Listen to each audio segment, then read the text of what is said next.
Okay, hello everyone, and welcome to Witch Bitch, where we talk the real tea. And today is a super exciting episode because once again we have Jen on the show. Last time was a pretty amazing episode. I think was I in Byron last time? I think I was in like a I believe cafe. you were. Yeah, so What's going on with that? yeah, sorry, my phone's going off. So yeah, it's a lot of change has happened since then. A lot has been going on, and I think a huge, you know, thing that has been changing is like at least right now is around the new moon, and I think everyone's seeing some big things coming up for them. I mean, I know it's been like that for me, and a huge topic that I wanted to talk about was facing spirit, even when it doesn't feel good, and even when you don't want to, and even when it's really hard, because I think in those times, those are the times that you're meant to be facing spirit. Mm-hmm. And I Yeah. know I don't all the time. Like, yeah, when I feel like I don't want to deal with myself, I make up excuses of like, oh, but I don't feel good. I would rather do this when I feel good, or I would rather do this when, I'm in a better place mentally. And, I make up these excuses in my head not to, go there. Yes. So, yeah, I just kind of wanted to talk about that and how to face it and, whatever comes up from this topic. All right. Sounds great. Yeah, so I guess just to kind of start into that, I think oh, are you okay? I think a lot of it comes down to being willing to step into our power at times or to be able to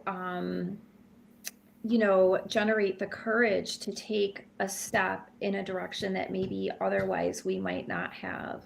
And so I sense what you're saying there is like kind of that it's almost like that juncture where there's that ability to just kind of like either sit back or revert back to just kind of older ways of being and behaving, or to find a way to choose differently.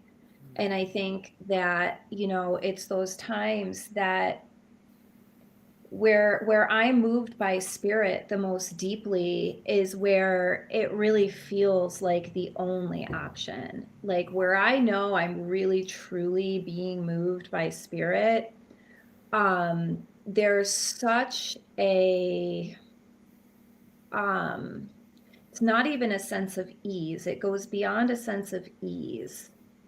It's a sense of being like almost otherwise directed. Like something is coming through me and I'm more like the channel or the vessel for that to come through. And it's in those moments that I really, really listen, that the most profound things occur. And that's when everything comes into flow state. That's when all the synchronicities occur. That's when literally the angels show up.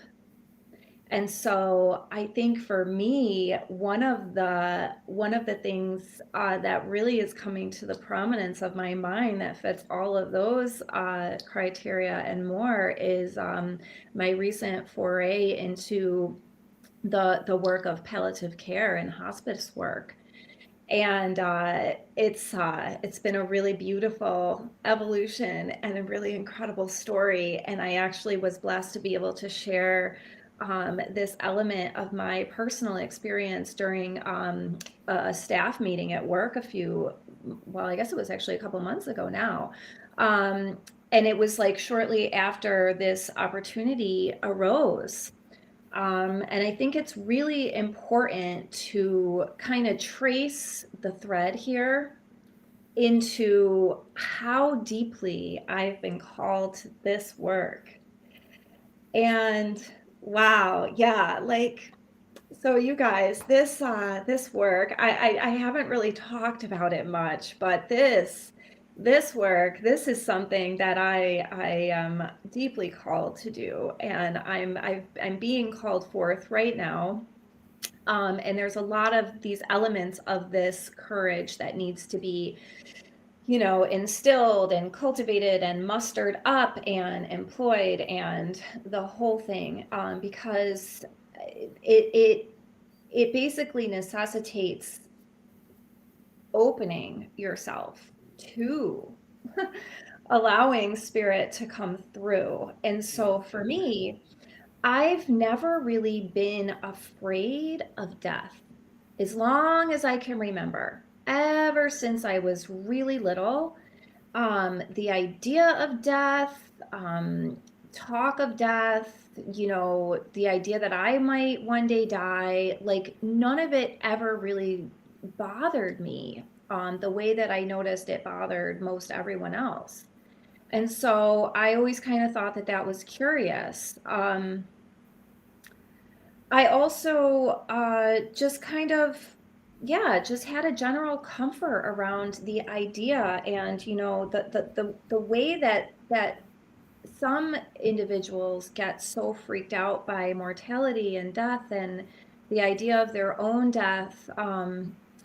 It's always, I guess, kind of more or less perplexed me a little bit. And so fast forward, I am working as a teacher in my first career, and it's January 2019. Yes, January 2019.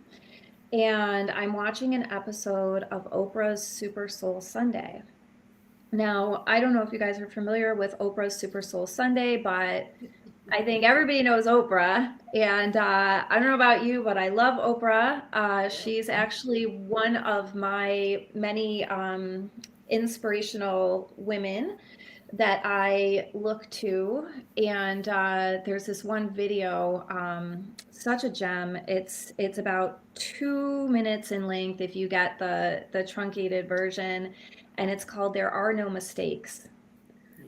Oh my goodness. I had to tell you this video. Whew, such a powerful video and such a powerful woman. But anyway, gravitating back into the topic at hand, watching Oprah's Super Soul Sunday, I always happen to catch those episodes that really are, there's something there that's needed, and again, that's being moved by spirit in a small way, right? Like you just go with that impulse, I'm going to watch this right now. And yet lo and behold, there's the message that you really needed, or that was really Yeah. purpose for you, or that's going to provide some sort of a catalytic impulse for your overall experience. And I mean, that's literally what happened to me this day. So this changed the trajectory of my entire life, this episode of Super Soul Sunday, because I'm lying on the couch and I'm watching this episode, and my partner was home. We were long distance at the time, my then partner and I, and just watching this episode somehow on the big TV. I don't know if there was an HDMI cable involved or what have you, but we were watching it on the big TV, and BJ Milner is the guest. And I don't know if you're familiar with his work, but he is very well known in the field of palliative care and hospice work. And he actually owns and operates and founded this place. It's basically like a Zen center for hospice care. Forgive me, I can't recall the name of the facility at this moment, but they do the most beautiful and profound and sacred work at this place. And so BJ Milner, he's a medical doctor, and when he was a student, he was involved in a like freak accident of the electrical nature, having to do with a train, and something about his watch took the electricity, and it basically like, the way some of his language that I've even heard him use is it fried his appendages. And so he had just a life changing incident. And I guess along his own individual awakening and discovery and healing path, he, had this realization that he was here and he's alive and he has purpose. And what is that purpose? It's to assist people through their experience of death. And so watching this episode, watching the work that is done, oh, here it comes. In this facility, I just all of a sudden tears started just streaming down my face.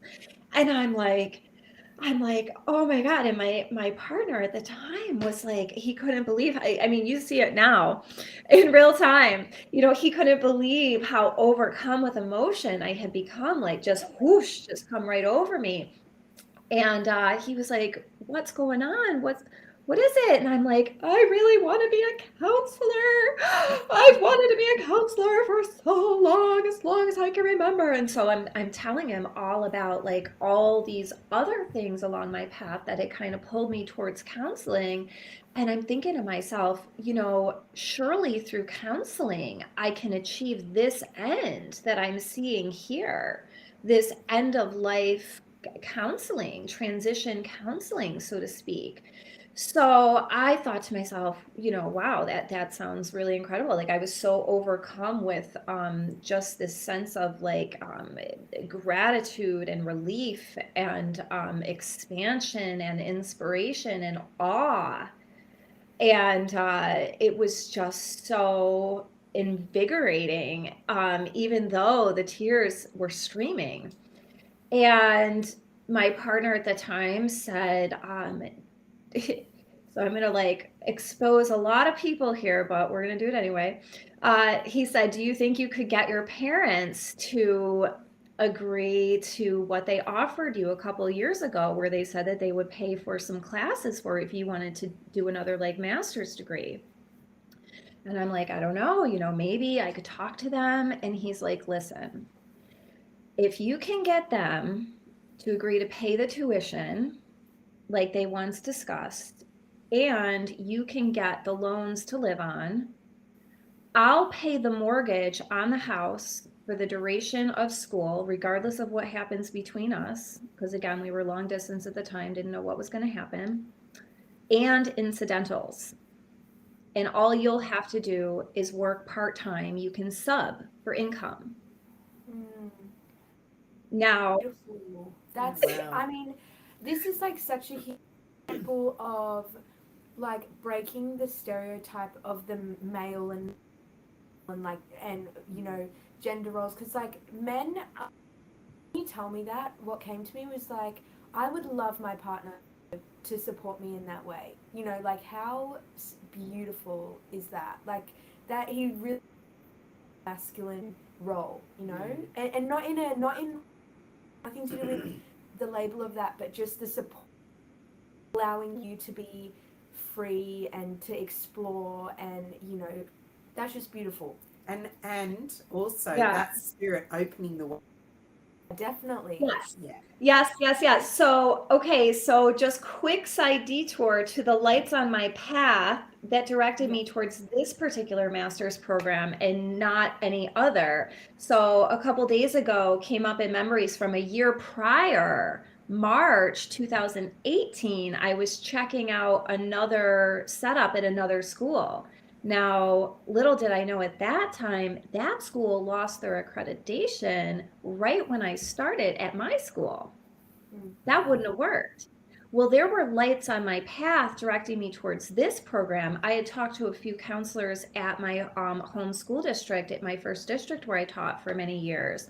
And some of them had, and even the one who cautioned me, like, "Hey, man, like, you're getting a little up there in age. Like, I don't know if you want to take on this big, big master's degree. Like, right now, that's a lot of credits, what they have you doing over there. It's a great program and it's wonderful, but it's a lot of credits. It's going to take you a long time, especially if you're working."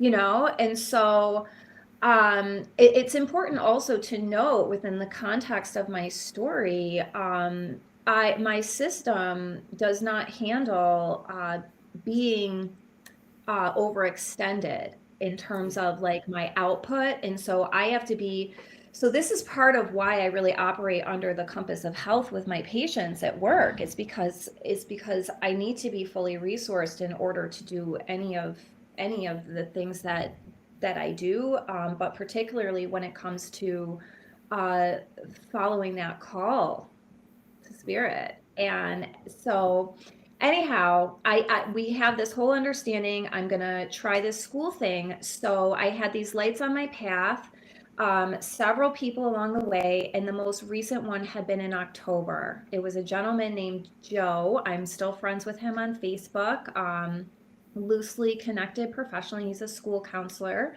And we went to a Peary training. So Peary was another experience where spirit opened quite a bit for me at my last school I worked at in Rochester City School District. I was able to get hooked up with the Partners in Restorative Initiatives. Now, Partners in Restorative Initiatives, uh, restorative initiatives are built out of restorative justice.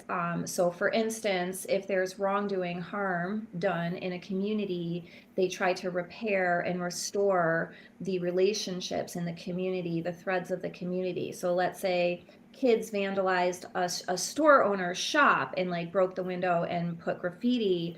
Those same kids, after some reparative work, they might be like actually working on cleaning that graffiti or repairing that window or having a sit down with that shop owner and a conversation to repair it. So that was how I kind of got into counseling. Well, this gentleman, I had come to the table at lunch and I had been speaking some things that were disempowering. And, spirit, as much as spirit enjoys to open, I think where we risk that closure is through the words and the messages that we choose to tell ourselves and others about situations. And I was telling myself the story that I was never going to be able to have things align. And so I sat down with this guy for lunch and I was telling him, because at this time I was a reading teacher. I said, I really want to be a counselor.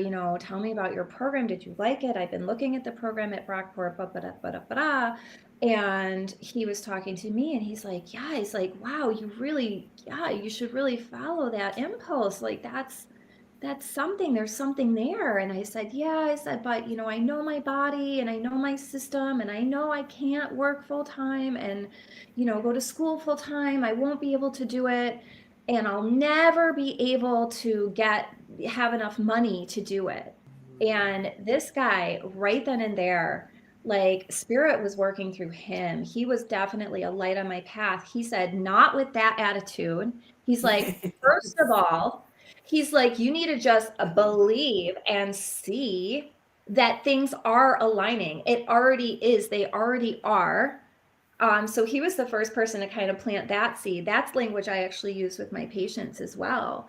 It already is. You already are when things are in process. And I talk about our gifts as women with gestation, that ability to wait and develop and have that patience for things to unfold. It's one of our divine feminine gifts. It's very fundamental to the way that we can come and operate into our flow state or not, in my experience and in the work that I have done with the people that I have worked with. This is what I'm seeing to be true. And so I think there's something to that.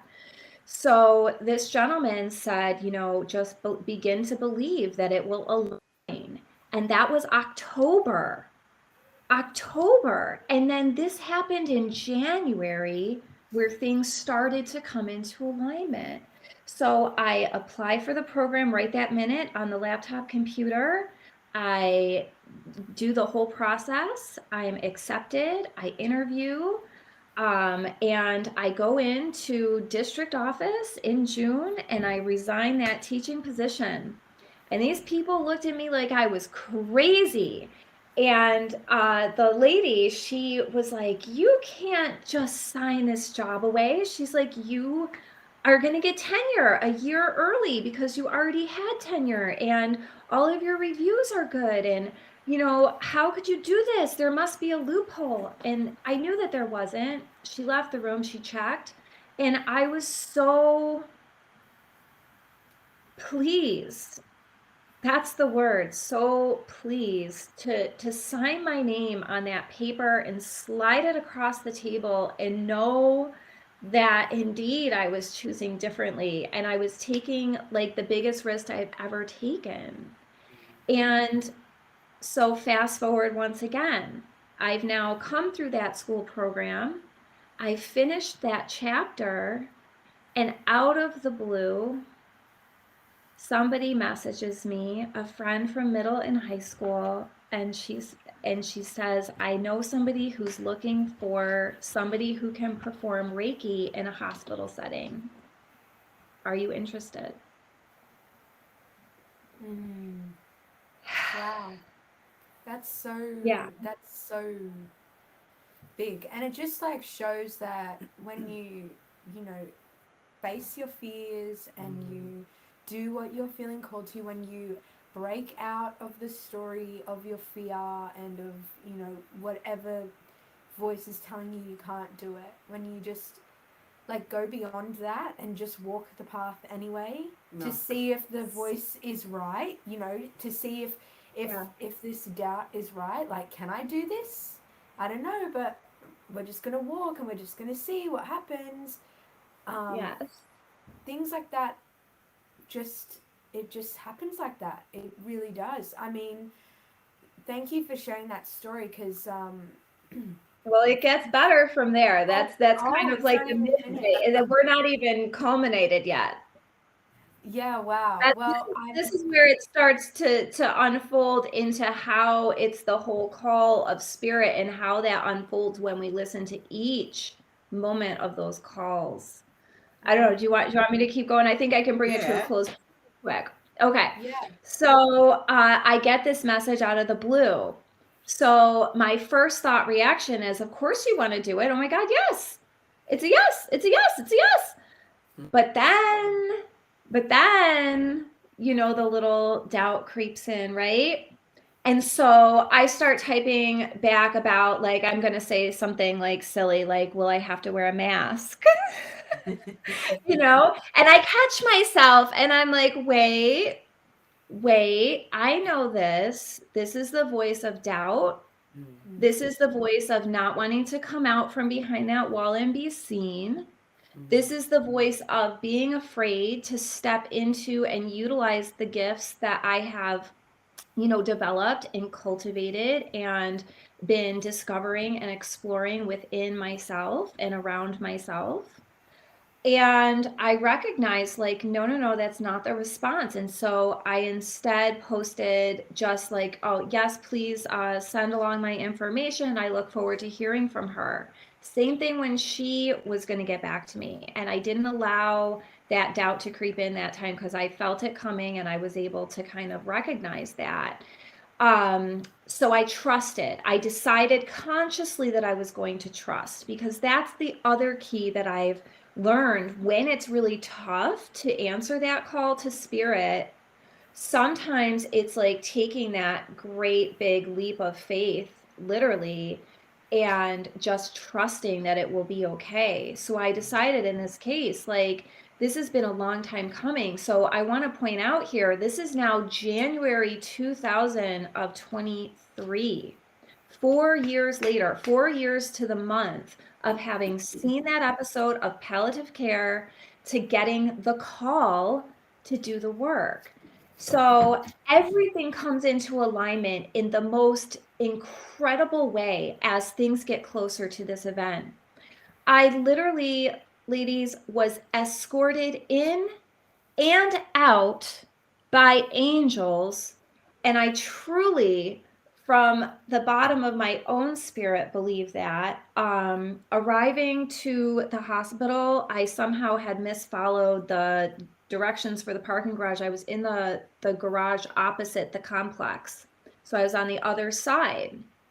And again, I decided to trust. Time was of the essence, and I said to myself, this was meant to be for one reason or another. You're going to get out of the car here. You're going to walk it. It's fine. So I did. And as I'm coming in, there was a lady coming out, and she happened to have on like tie-dye scrubs and stuff. She looked pretty cool. And she said, she must have caught a look or a sensation from me. She said, "Are you lost?" And I said, "No." I said, "I'm just on the wrong parking garage. I know I can find my way through this way." And she said, "Of course you can." She said, "You're just going to follow this here and go that way." And I kind of sighed a deep breath out, and she kind of looked at me again, and I said, I said, "I think that was meant to be, that I have this walk." And she said, "Yeah, why is that?" And I said, "Well, I'm going in for my first hospice session." And she basically like just really softened, like everything in her softened, and she just said some really kind personal words to me, and was just kind of very like her whole presence just shifted, and she just was really right there with me, engaged. And it was such a warm and tender, it was almost like sharing an embrace with her energetically, but there was no physical touching. And it was just like, literally, it felt like a brush with an angel. By the time I walked away from her, it was like I was floating through the different quadrants and hallways. And indeed, it was a walk. And I do believe that it was a walk to prepare me to have the reverence for the work in my presence. And that's something I've been working on at a deep level for a while now. Because as you can see, I'm very emotional. And so I need to really make sure that I'm clearing that Yeah. channel, that energetic passageway, not with emotional responses and energetics, but to be able to have it come through. And so that walk was incredible. And as was waiting for the patient's daughter to come and get me at the waiting room, and as I was escorted up, it was a very, very, very profound walk. Again, a different type of preparatory walk. This time getting a sense for who this individual is by meeting a member of her family, by hearing a little bit about her other than her name. And so being able to go there, um, the work that I did in the space of that session and the one that followed is the most profound work I've ever done in my life. And indeed, it didn't feel like work at all. And everything flowed so clearly through me, right down to I was thinking to myself, I need access to this lady's feet. How will I get to her feet? And as soon as I walked in the room, she said to her daughter, "I want my socks off." Wow. As soon as I walked in the room, and I had Wow. access to those feet. And she had bees all over her yellow blanket. Bees. The symbology that I was met with, the synchronicity. It was incredible. Everything just flowed right through me. I knew exactly which fork to grab and what to do with it, and how to feel, and where to go, and how to accommodate the presence of her daughter in the room, and how to provide the bare minimum of sound.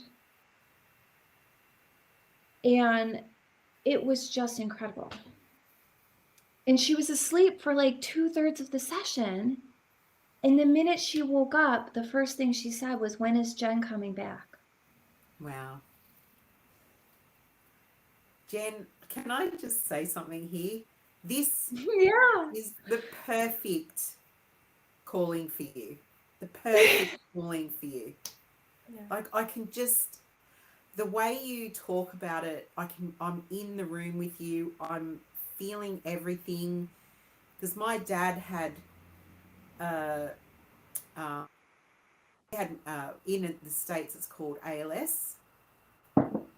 In So, Australia it's called motor neurone disease, and mhm. it's 100% fatal.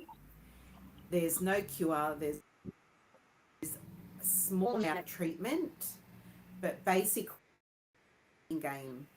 And I took him off work to care for him, and we had people come to and help him with massaging his feet because he's up with fluid because his circulation was bad.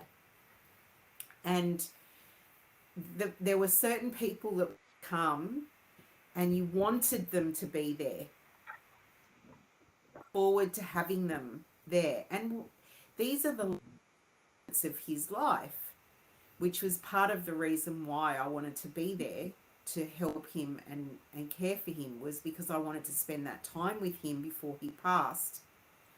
And so having those people around, the the the types of people that you want around in those moments, it's very, very specific. It's very specific. If there's somebody with an energy grating or doesn't soothe or isn't, isn't aware of what's going on, or isn't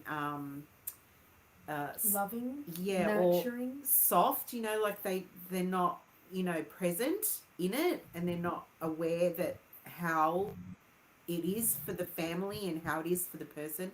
You don't want them anywhere near you. You don't want to waste time on those people, and you don't want them wasting.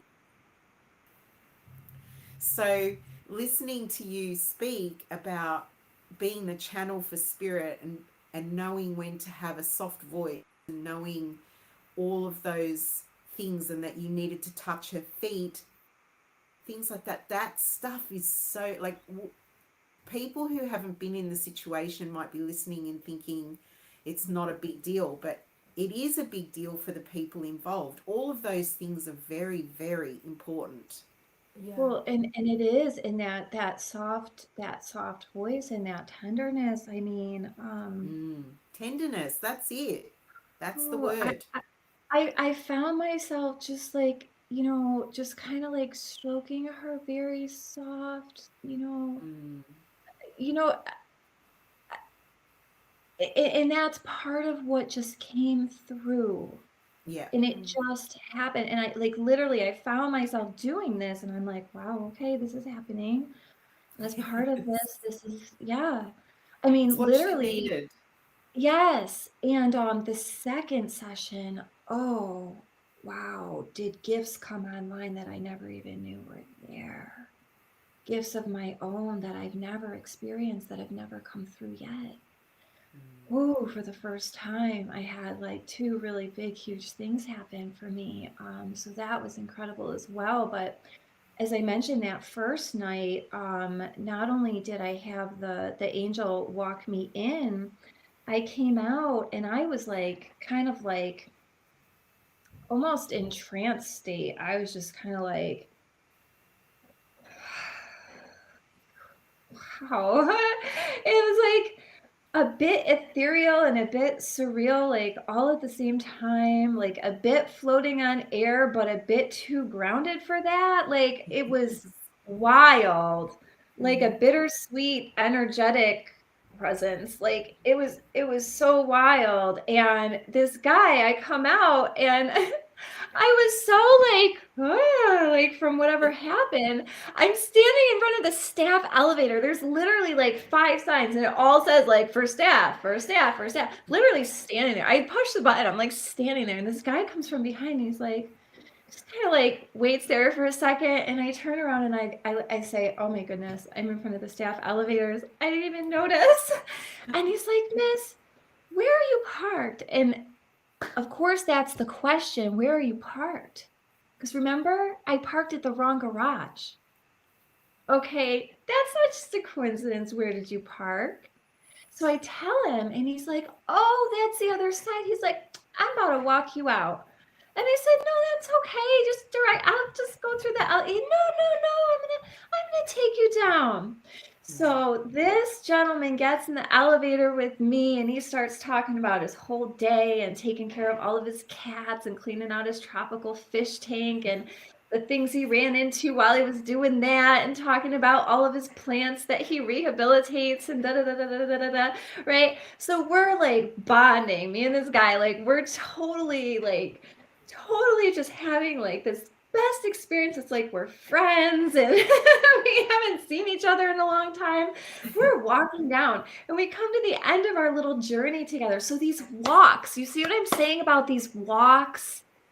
These walks are significant. There's thrice these walks on this journey here. So I'm coming to the close of this last walk, and sometimes I'm just feeling called to give somebody something as like that gesture. And so he had just talked about the rehabilitating of the plants, and I mentioned how I love to rehabilitate roses. Now it just so happens that I had brought these crystals actually with me to see the lady. It's a Oh, they're giant beautiful. amethyst geode and a Wow. giant rose quartz, and I set them up and I brought a single rose in a small vase. And I was going to set that up. Well, I didn't know you're not allowed to have flowers in the center. But the daughter, she was like, "Well, we'll just be having this flower." So she takes the rose and she hides it in her coat.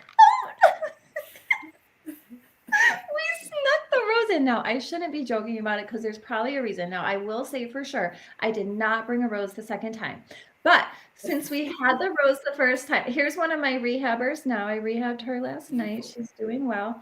But anyway, so the rose, I had this contraband rose with me, and so I whip it out and I'm like, "I'm feeling really called to give you this rose. May I give you this rose?" And he was like, "Yes." And then he's like, and then like we had a hug and the whole thing, it was just so lovely. It was just so lovely. Yeah, and what I take away from this story, because um, I can interpret it in my own way because I've experienced something very similar. Um, and that was, when moved to Byron, that was like me. I didn't, I was very on the fence about going and, meeting the resistance at first and then breaking through and following each step and then eventually becoming like getting to a point of pure bliss and like just knowing that this is the right place for me, that this is exactly what I needed, and finding all those synchronicities in my life. And that is what comes from, facing yourself when you don't want to. Like right now, I'm so. Let me begin, because my journey of this, like my own version of the story that you just told, started with going to Byron. That was the first initial process, and at the time I thought, oh, maybe it's just going to Byron and then, that's it. But it's Byron was just the start, and now it's like expanding out to places I never could have imagined, And all I did was just feel this calling to go, and I was guided by angels too, in a sense. And my angel was this beautiful friend. I'm sure she'll be fine with me saying her name. Her name is Molly, and we were sitting in the car at Byron Bay, going to go pick some blueberries for some money at this farm, and we're talking about how much we love this place in Byron that we're staying in, and how much we love the area of Byron in general, and the beaches, and how beautiful is this landscape as we're driving in the car. And we both look at each other at the same time and we're like, should we move here? And then, because at this point I hadn't moved there, like I'd only been there for a week for another holiday, and we're having this conversation and I'm literally trying to talk myself out of it. I'm like, no, I can't because of this and this, and no, and like really that doubt. It was like that initial, oh my God, yes, and then the doubt and the fear and everything else started to like Mhm. crawl in. And she literally just looked at me and was like, why are you making excuses? Like, this is clearly what you want. And she just showed, like, she didn't convince me of anything. She just showed me, like, everything out plain and simple without all the bullshit answers and excuses. And I was like, you know what? You are so right. And I don't know if I would have moved there if it wasn't for her and that conversation and her really, like, how that man pulled you up and was like, not with that attitude. It was kind of Right. a similar. It was kind of similar. She was like, you're you're literally not making any sense. Like, this is exactly what's right for you. Why don't you Yeah. just go out and do it? And so I Yeah. did. That same, I think it was that same day, I decided I was going to do it, and I put in the action to make it happen, and everything aligned. Everything aligned. I got it. Like, when I moved to Byron, I got my job the same day that I moved, and I got the last spot because I was living in a tent. I got the last spot in the campsite. Um, so, like, everything aligned, and I'm coming back home. It was a big shock, and I thought at first, oh, that journey is over. That's, that I'm onto something new now. And I am onto something new, but it's the same. And there's no, oh, that's over, or, it's done and now I have to find myself again and I have to start this journey again.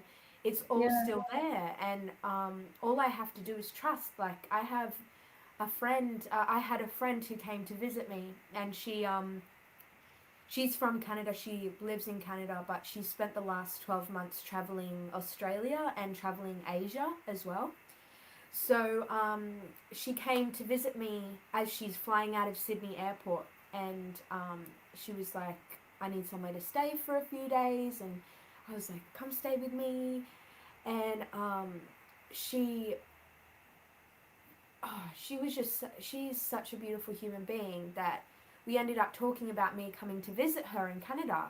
And I was thinking, I can make this happen, because she offered to, like, house me and to, so I wouldn't be paying any accommodation. And um, she said my family cooks, and you can eat with us. Like, I mean, you don't have to pay any money really other than the flights. And the flights I get a discount on because Mum worked for Qantas for, like, 23 years. So I get a huge discount on the flights. And then we looked at prices on flights, and I was like, I could do this. I could go there. I can Yeah. make this happen. And then, doubt starts creeping in again, and it's like, oh, but then that money, where am I going to get other money? And I'm like, money isn't an issue. Like, I can just get another job. And and if I get another job, I can make sure that I like this job, because, Yeah. work for a place that I like. So then yesterday I applied to some crystal shops in Sydney, and I'm going to see what happens with that, because I know I would love working in a crystal shop. And if the crystal shops, don't work, then maybe a bookshop. And, like, bookshop. Yeah. there's so many options. And, that facing spirit when you don't want to, for me, it translates to that voice that says, oh no, you can't do it because of this. It's like, now, after facing that voice once and seeing, oh, this is what happens when I ignore what this voice is telling me. Once I realize that, I almost laugh at it in the face. Like, it tells me things. It tells me, oh, you can't do this because you don't have enough money. It's like, there's jobs that I can just go and, like, get. I'm not arguing with yourself. Yeah, like, that there's a whole wide world out there. Like, and manifestation is a thing. Like, Yeah. it's just so funny how this voice tries to stop us from getting the Yeah. things that we truly want and are meant to Right. get. Well, because your brain is hardwired to keep you Yep. safe, Yeah, and that's of why course. those voice is there. It's Yep. trying to keep you safe. But we have a higher cognition that can say, all right, well, now you're presenting me with the other side. Thank you for that. I can still decide for myself. Yeah. Yeah. You Yeah. don't automatically listen to this one and automatically listen to that one. You Right. can weigh up your options and then make a decision based on how you're feeling. You know, there's lots of different factors that come into play when Yeah. you're making a life-changing decision. And I think for me, it's really important to know how pivotal being a member of our Global Sister Circle was for Mhm. me. And you guys were there, right? Because like you joined towards the end, right, Juliet? I think I came in for once. For Yeah, one at the yeah, end. I Yeah. think I came for the And I last think that one. was like when I wasn't able to go because of my classes for school, but like, yeah, that experience right there. I mean, if we could just take that for a split second and just talk about what was generated through there. Okay. And not to mention the Linda Mosier episode of Roaring Truth with Love, because oh my God, didn't I watch that again before I went to that first hospice session, you guys? For real, for real.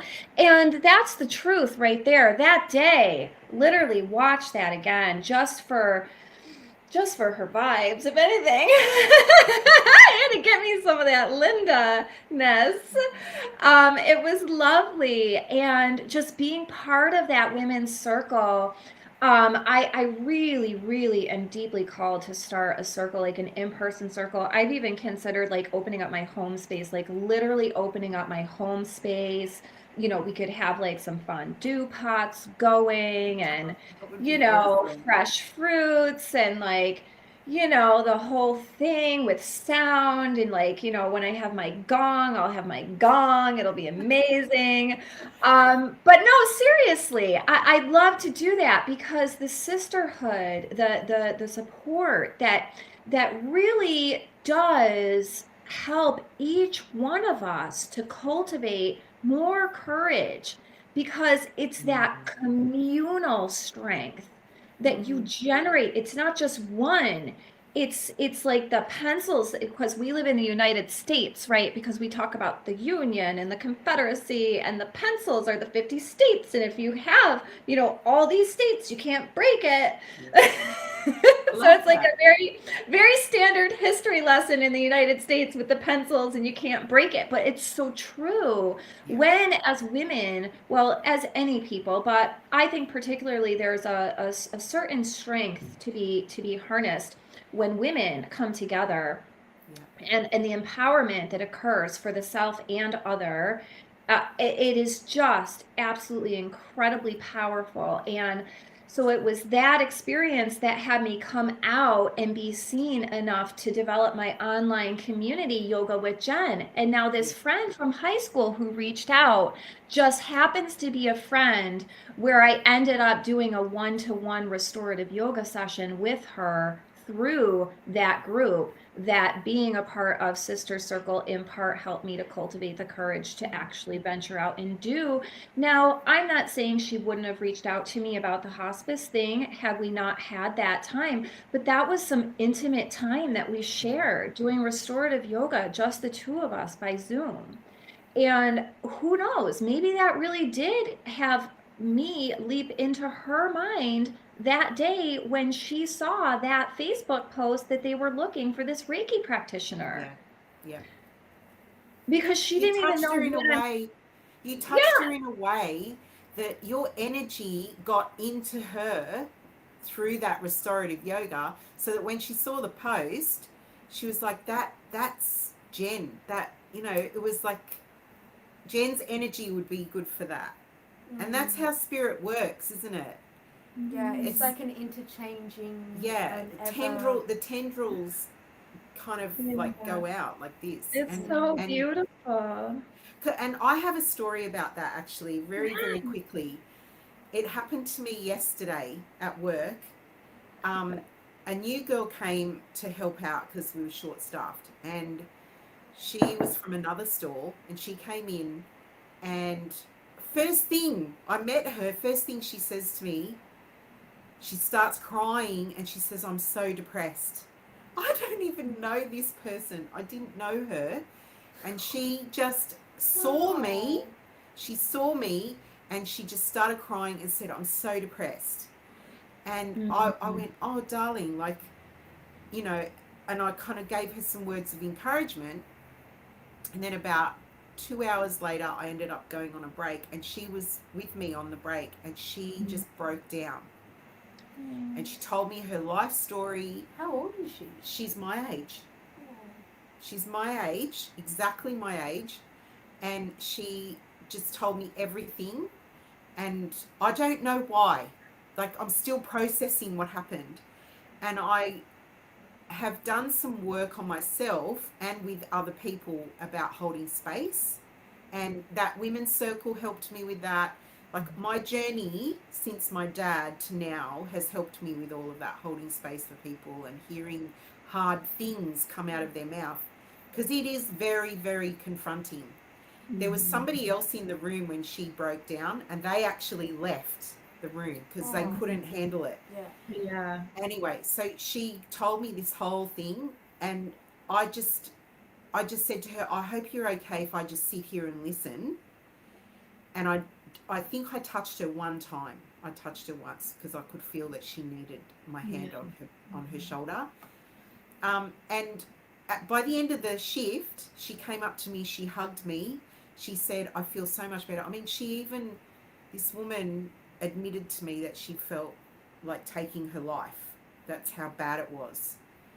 And at the end of the shift, she came to me, she hugged me, and she said, I feel so much better now. Thank you so much for listening to me. And I said, I think your body needed that release, like Yep. that emotional and physical release of tears and getting it out, because she sobbed. She was sobbing. And I walked away from that shift thinking, why did she come to me? Of all the people that she could talk to, she spoke to me, and she let it all out, and she wasn't afraid to show her emotions in front of me. And I mean, I had to work through some uncomfortable feelings, Mhm. but I was like talking, like my higher cognition was talking to me and saying, yeah, like It's it's okay. okay. Like, Yeah. you can hold space for this girl. You're not going to ruin her life. I You're know not. exactly what that Yeah, voice is. Yeah. yeah. And so it settled me, and I just didn't judge. I just had open space for her to just be who she was in that moment, and not put anything in there, not put any, like, it was all completely empty for her. Yeah. The neutrality. Yeah. And that's, and that's a gift that I learned through my work with my mentor, Joseph, through the Sound and Body Work program. And he really speaks to that. There's this beautiful meditation that he offered when we all started. And um, basically for me, it's like it's been very much a key to unlock a lot of my healing potential, because it basically goes through the physiological structure related to the energy body, Yeah. brings you through this whole guided visualized meditation where you're actually visualizing body structural parts, like the esophageal valve, like the pyloric valve, like you're actually like visualizing that and releasing tension around it. I mean, it's pretty profound. And for me, being able to have a tool that, for some reason, I mean, and I've done a lot with the Heart Center, as you guys know, just probably from my Facebook presence, I talk quite a lot about the heart resonance and the Heart Center energy and opening the heart and leading with the heart and choosing love over fear and like all of that, right? And so I'm very much about this. But what really, there go the goosebumps right up to the crown. What really shifted here was my hands are the listening tools now, because it showed me how to make the connection, not just between the heart and the hands, but the whole entire energy, body, nervous system, and the heart and the hands, and the whole the presence thing is part of it. Like I'm at that point where I am being so deeply called by spirit that all of the dots are connecting. And I'm looking up at these light globes that I had put in 2 years ago. And they're like these little domes, and they've got these little balls, these little like crystal ball things that make up these little domes. Well, the visual that I get right now is a hive. So I picture that I'm creating this hive, and I'm researching a great many things right now, and I've researched a great many things, and I've accumulated a great many certifications and trainings and things like that. And I look at it as each one is like one of the little honeycomb thingies on the hive, and I'm creating this hive, right? And so right now I'm in like overdrive mode. I mean, I am like constructing this hive at an alarming rate. I mean, this hive is just filling in, and my vision is like when this hive is completed, I'm going to have like the tools that I can pull from like a deeper repertoire, and, keeping my own reservoir high, have this repertoire in this body of tools that I can use in the therapeutic approach with people, because what I find is everybody needs different things. And it's been such a challenge. We talked about that last time with my emphasis on holistic health, and okay, yes, that's there, but that's not that's not the focus. We got to Yeah, focus right. on what the focus is. And so Yeah. there's very much that, and that's very, very integrally important to the work that I do, is focusing on the clinical picture there. We're a recovery program there, certain things that we're focusing on there, and that needs to be the forefront and the focus. But with that, still within that body of work, it's what's going to work with each person. I recently came across an individual that has a difficult time visualizing. The art teacher figured it out, the art therapist. Aphantasia, it's called. She recognized it. Now, I knew by my gut not to go towards the guided visualization meditation route with that person. I just knew. I just knew.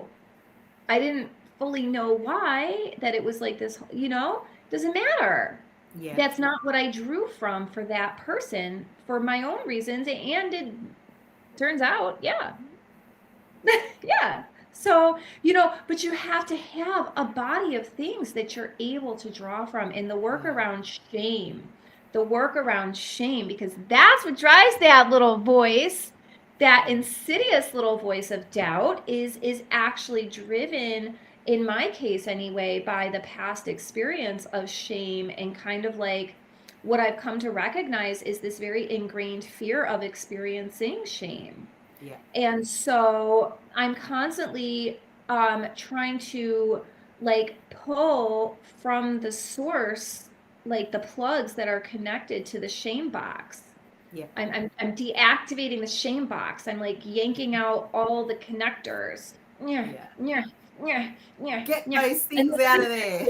And then I'm trying to help to assist my patients in doing the same in their experience. Yeah.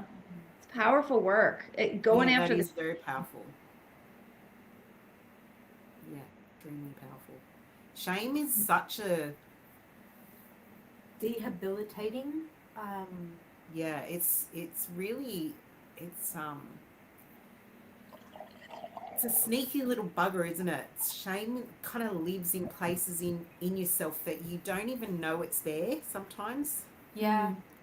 It comes out a lot for me when I talk to people, and like you know, I'll say something and I'll be like, oh, that's embarrassing.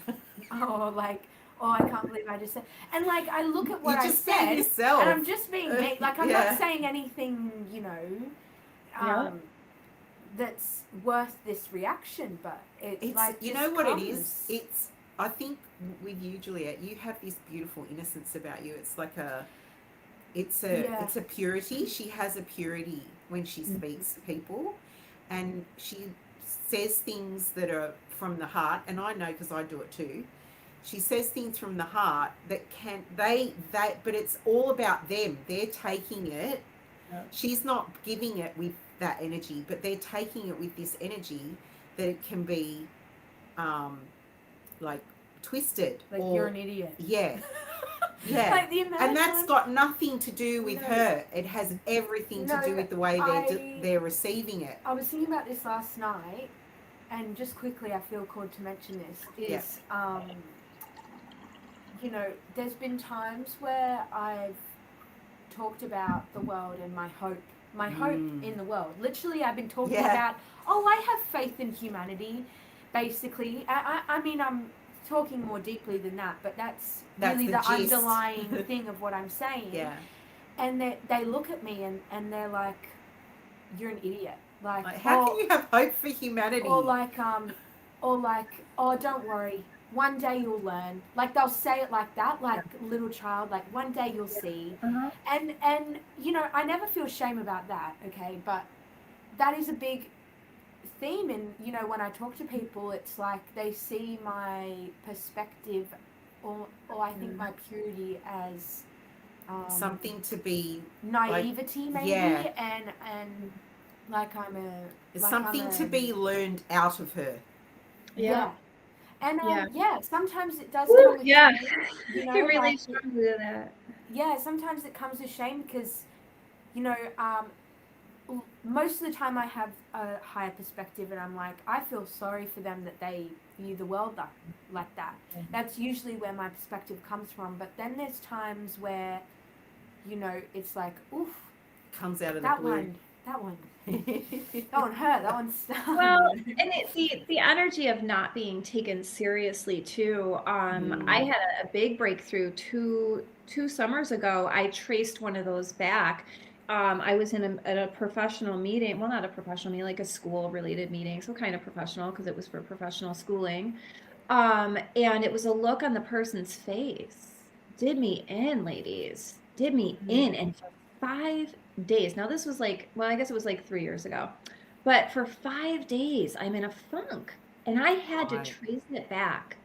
I had to trace it back. Now it's effortless to trace it back. Tracing it back, no big problem. I get right there and we're good. But it took me 5 days to trace it back and realize, oh my goodness, it was that look on her face that told me like how many times in my earlier experience I don't take you seriously. Yeah. And it just Yeah. Yeah. I can laugh about it. But for 5 days I was like in misery, you guys. I'm not even kidding. Yeah. Yeah, I feel you, sister. Yeah. I feel you. We're both there with you. Yeah, it's crazy. It's Yeah. crazy. Literally a look on her face. It was an expression. That brings up that stuff from the past, from when you're a kid. Core wounding. The Yeah. core wounding. Yeah. Yeah. Yeah, to me That's why that this work is so important. These discussions that we're having is so important, because shining a light on this stuff and knowing, like you telling the story and us saying high five, we know, we've been there. Like that is so important to understand that we all have a similar experience. It's all personalized. You know, the circumstances are ours alone, but that feeling and the of how it cuts, and that you're not, you know, that you can move past it. Like we're laughing about it now. You can get to a point where it doesn't affect you the same way anymore, and it's all growth. Yeah. It's all growth. It's all kind of building us up into the people that we're becoming. And you had a key there. You said that feeling, and that's what it is. It's that, and for me, that's been the key. That's why I'm really to the somatic body of work, because it's all about the body felt sensations and awareness. And how do you decipher it, and how do you get to the bottom of it? And like, I don't want to be like cheesy, but like be your own detective and sleuth it out, you know, because that's really the process at hand, is figuring out what are those feelings. And I use it in my intuitive work. So as an intuitive, I get the sense of energies that are at play. Yeah. And even in the picture, the clinical picture of my patients, I'll sense an energy. Like one time it was eggshells. That's eggshells. There's eggshell energy. What's the Yeah. eggshells about? What's happening with the eggshells? What's Mm. going on with the eggshells? And then you start to kind of decipher, and then it starts to become clear. And then when more emerges, then the things come together, and you piece together that picture. But it's picking up on, whoa, okay, that's coming in hot, eggshells. What is that about? Yeah. Mm. But figuring out what is the energy at play. That's just an example. Yeah. And being sensitive is all part of that, and sensitivity isn't encouraged, is it, in our society? It's not. It's something, Especially around women. I yeah, think particularly it's around women. yeah.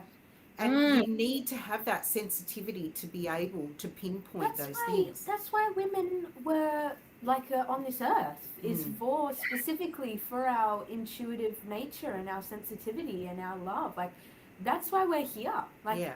the, you know, and it's I mean I think right now as women we are slowly rebuilding that sense in ourselves, but I'm sure you guys can relate, but in terms of my own being shamed by others, I get shamed more by women than I do Yes. by men. Yeah, And because we've been oh, sorry, go ahead. uh, well, I was going to say the same thing because, you know, it's, we're in a world that, you grow up as a woman and it's like, They were shamed. yeah, they were shamed, And that's why they're shaming and you. which Yeah. it's learnt behavior to Yeah. destroy this love and this sensitivity and this softness within us. Like it's But that's why I Well, celebrated in you, Juliet. yeah. Celebrate her softness because I I resonate with it, and it's so refreshing. Like that's how I see her Mhm, softness and purity. It's refreshing in a world mhm. that is so jaded sometimes. And to have a little light of purity in that jaded darkness, we need that. We need more of Well, that. in the softness, the receptivity, those Mm, are more of our divine feminine qualities, and we're so pushed into our masculine. I mean, the reason that my body systems were shutting down from mm, that first job is because all of the demands were too yeah, great. yeah, Because I went and had a child, and it was a game changer. Turns out it's a lot different once you have the baby and the baby comes out and then the baby's there and then the baby has all of these needs on top of your own needs, turns out.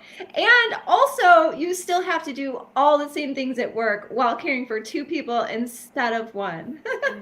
yep, yeah. So, you know what I mean though? And I'm joking and I'm being really sarcastic, which I try never to do these days. I really don't. And you guys know me well enough to know like I'm not that guy, but I use that sarcasm in this instance because it's lunacy, yeah, because it 100%. just drives the guilt and the shame, and the guilt and the shame keeps us disempowered. Mm. Yes, And then we're separated, we're divided from one another, like I can't even generate interest locally in a sister circle. Like this yeah, is why I'm right. struggling to begin one in person. So I'm looking to create an online community, have an online circle, but I'm really not in the mindset of asking people to pay money to be part of a community experience. That's not really Yeah, what I'm about. But I think for me, I could offer a lot more than just that circle time. And I don't know, I don't know that that would, I think that there would have to be some way for me to kind of make a distinction between what services are being offered and provided and what is strictly that community access that's yeah, not right. a monetarily driven experience. You know what I'm saying? Yeah, Like there's just for me, there's an ethical component there that I'm not yet reconciled fully. yes, But it is something that's really I think it's just a personal perspective that I am emergent in my nailing down of, but there's something along the lines of it just feels yucky to me to ask yeah. people for money for being part of a circle that's not it. for me. Yeah. Yeah.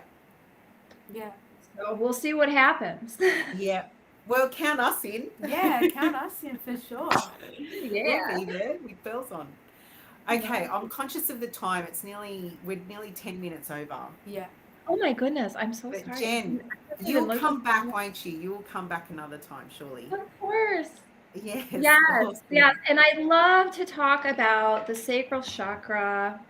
Love to talk about our divine creative life force energy, our center of sensuality, sexuality, and play. Oh, Yes. yummy yum. Yes, please. Maybe that And could it's be a our next center of episode. addictions. There's so much there. There's so much Yes. there.